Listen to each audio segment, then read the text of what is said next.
Think of a joke, any joke. Now picture telling that joke to your gran. Got it? Great. Now imagine telling that same joke to your best mate. Different reactions, right? That's context. It's the secret ingredient, the missing piece, the thing that can make or break what you're saying.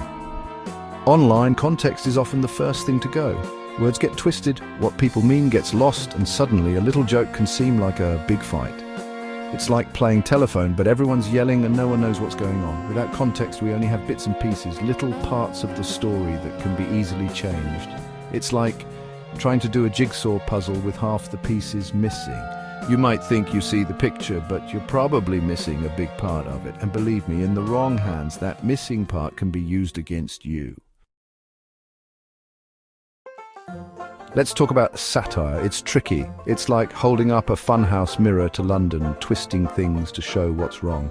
It's supposed to make you think, make you uncomfortable, make you question everything. This is where Matthew Taylor comes in. He uses satire like a surgeon uses a scalpel. He's not afraid to point out when people are being hypocrites to show how silly things are. He's great at taking what you say and using it against you, showing you where your thinking doesn't make sense. He's like that mate who calls you out when you're talking rubbish, but instead of doing it over a pint at the pub, he does it online for everyone to see. And some people, well, they don't like that. Let's go back to what happened with Sheva Burton. I'm not going to get into all the details because honestly, it's a long story. Basically, Burton messed up publicly and Taylor, in his usual satirical way, called her out. Here's where the context gets foggy. Taylor's response, while sharp, was clearly satire. He was holding up a mirror to Burton's own attitude.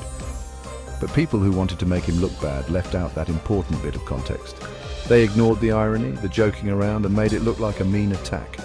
And just like that, the story changed. Taylor, the satirist, became Taylor, the bad guy. This twisting of context isn't just on Twitter, no, it's everywhere. It's in the news that only shows us what we already agree with. It's in the political ads that make the other side look bad by not telling the whole story.